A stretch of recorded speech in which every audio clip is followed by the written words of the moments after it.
रात्रीचे 11:30 वाजले होते. डेपोमध्ये हलकासा पिवळसर प्रकाश, चहाच्या टपरीवरून उठणारी वाफ आणि थकलेले प्रवासी.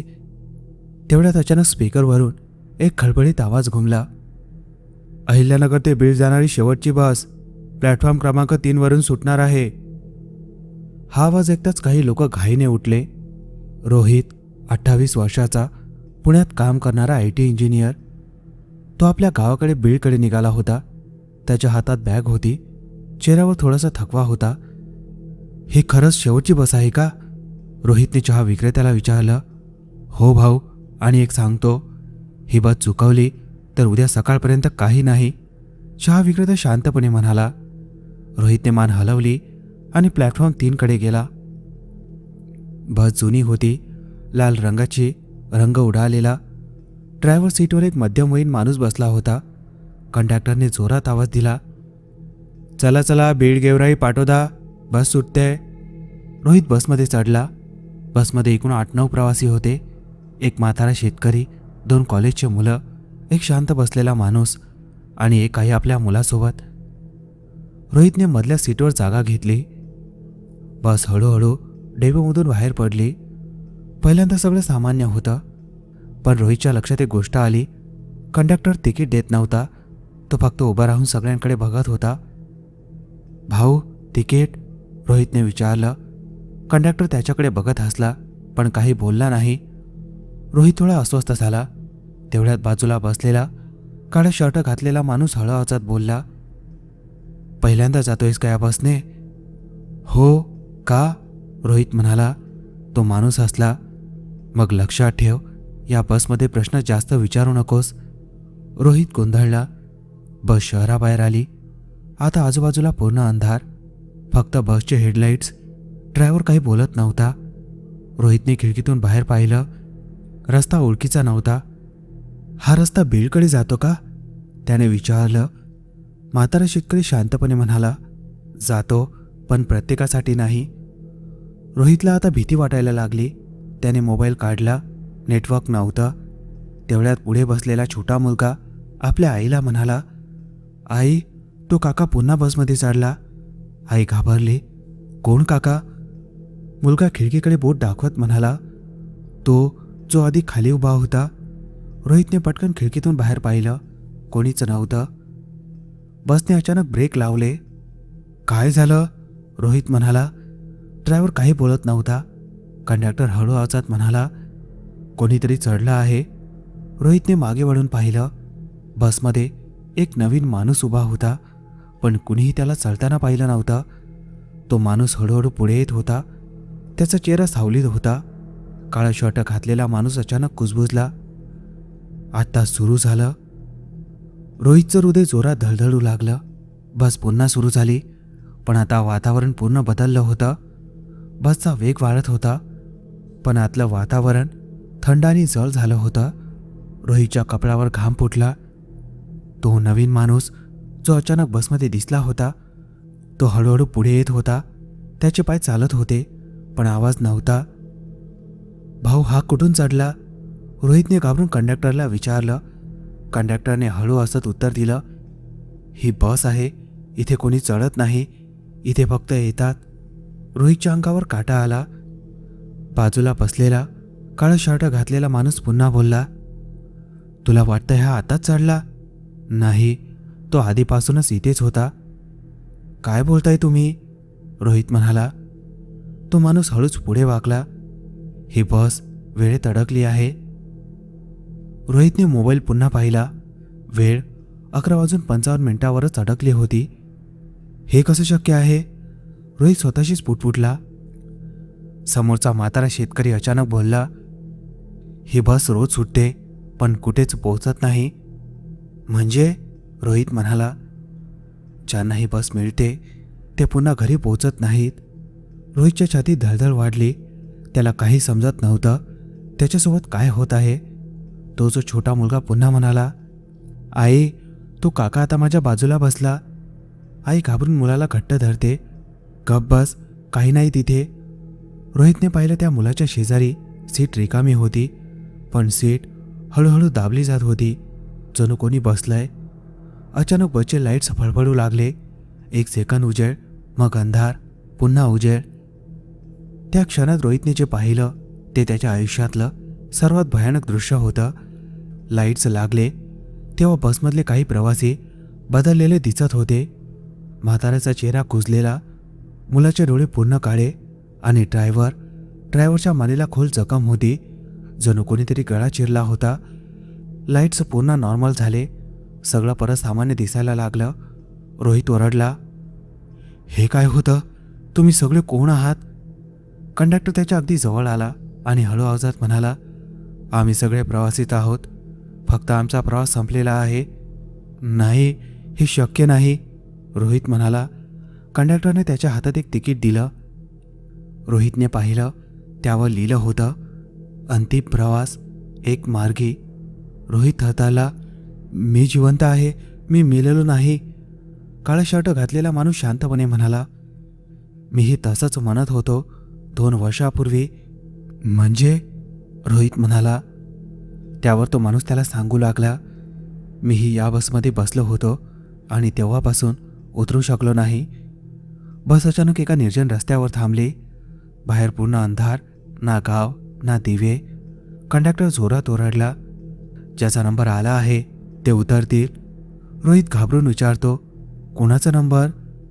सगळ्यांचे डोळे हळूहळू रोहितकडे वळले. म्हातारा हसला, आज तुझा नंबर आहे. रोहित उठून मागे सरकला, नाही, मी उतरणार नाही.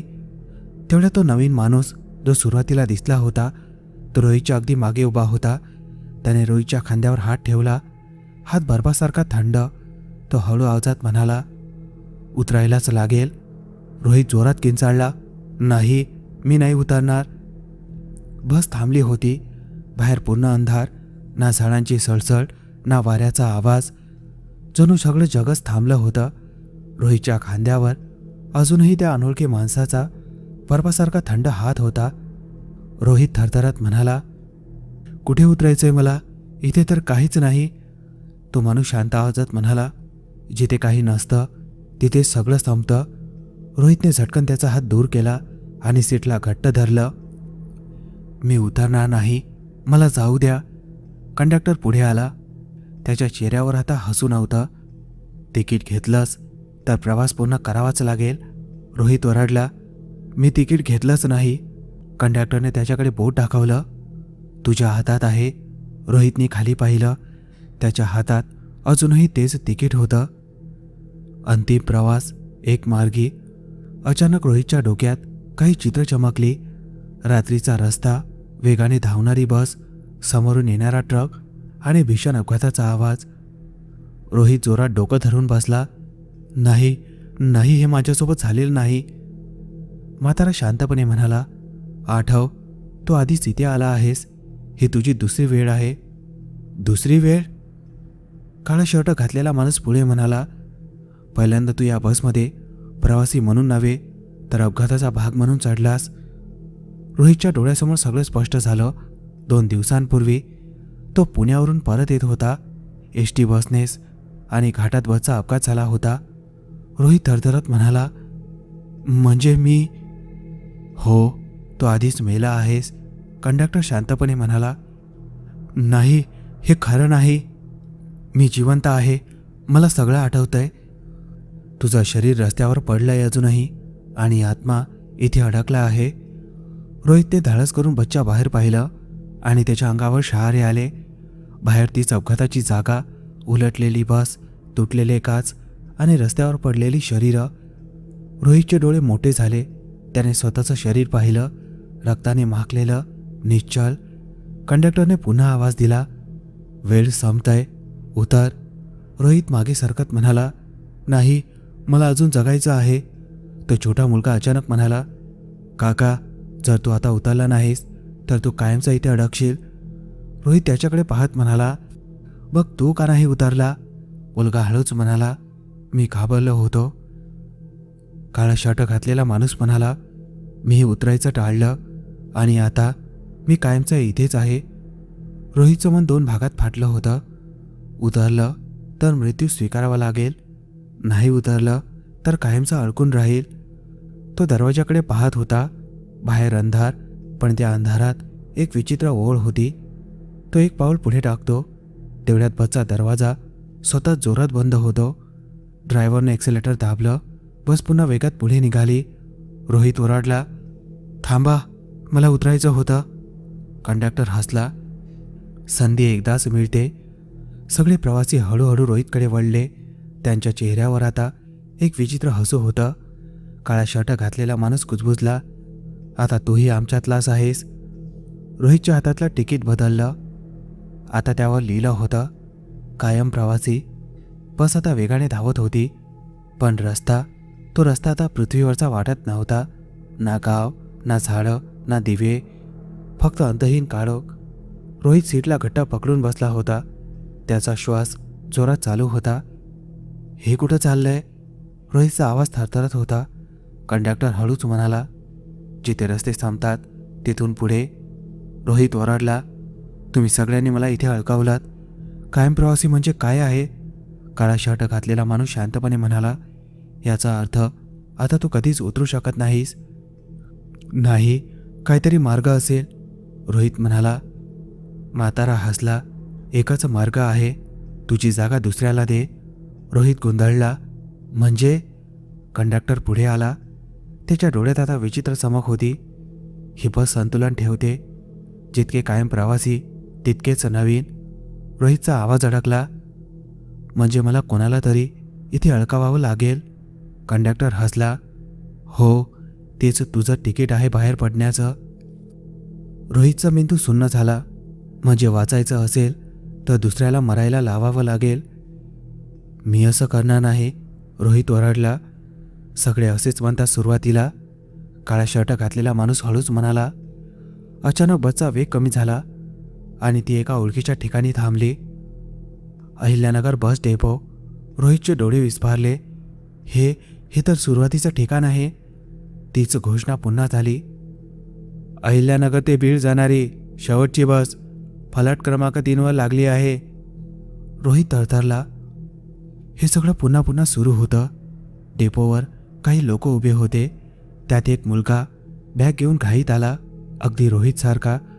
कंडक्टर हळू आवाजात म्हणाला, हीच तुझी संधी आहे. तो मुलगा बसमध्ये चढला. त्याने सीट घेतली. तोच सीन पुन्हा. भाऊ, ही बस बीडला जाते ना? नवीन मुलगा म्हणाला. रोहित गप्प बसला.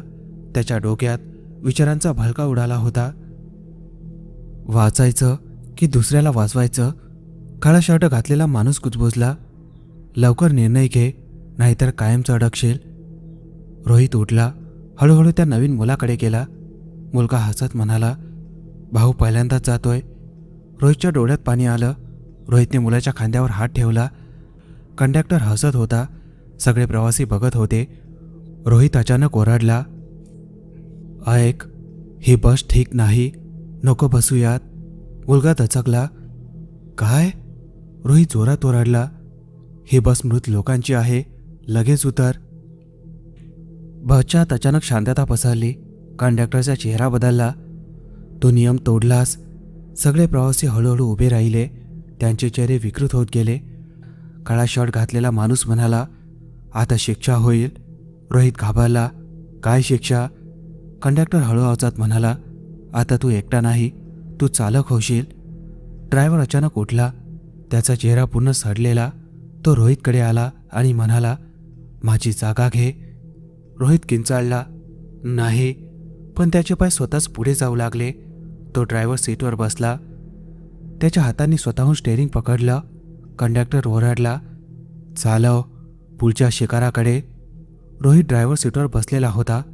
त्याचे हात स्टेअरिंगवर घट्ट पकडलेले, पण तो स्वतः चालवत नव्हता. बस स्वतःच वेग घेत होती. गिअर बदलत होती. ब्रेक लागत होते. जणू बस जिवंत होती. रोहित घाबरून ओरडला, हे काय आहे? मी काही करत नाहीये. कोणीच करत नाही, ही बस स्वतः चालते. कंडक्टर म्हणाला. मग ड्रायव्हर कशासाठी? फक्त चेहरा दाखवायला. रोहितने आरशात पाहिलं. त्याचा चेहरा हळूहळू बदलत होता. डोळे खोल जात होते, त्वचा फिकट होत होती. काळा शर्ट घातलेला माणूस म्हणाला, ज्याने नियम तोडले तो कायमचा भाग बनतो. अचानक बसच्या आतलं वातावरण बदलायला लागलं. सीट्स कुजलेल्या दिसू लागल्या. लोखंडावर गंज, काचांवर रक्ताचे डाग. रोहित किंचाळला, हे खरं आहे का? हेच खरं आहे, बाकी सगळा भ्रम होता, कंडक्टर म्हणाला. तेवढ्यात तो म्हातारा पुढे आला. हे बस फक्त वाहन नाही, हा एक दरवाजा आहे. कुठला दरवाजा? जिवंत आणि मृत यांच्यामधला. रोहितने अचानक विचारलं. ही बस सुरू कोणी केली? सगळे शांत झाले. कंडक्टर हळूहळू पुढे आला. त्याचा चेहरा पुन्हा काळोखात गेला. तू चालू केली?